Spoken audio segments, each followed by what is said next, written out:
கர்த்தருக்கு ஸ்தோத்திரம். இன்றைய வசனம். தேவன் தாமே இன்றைய வசனத்தை கொண்டு உங்களை வழிநடத்துவாராக, ஆசீர்வதிப்பாராக. ஆமென்.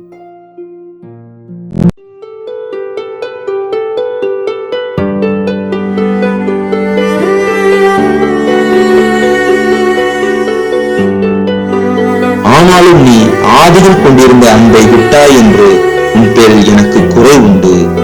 வெளிப்படுத்தின விசேஷம் 2ஆம் அதிகாரம் 4ஆம் வசனம்.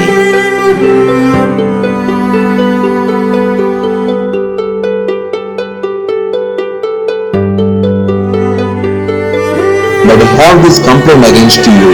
You have forsaken the love you had at first. Revelation 2nd chapter 4th verse.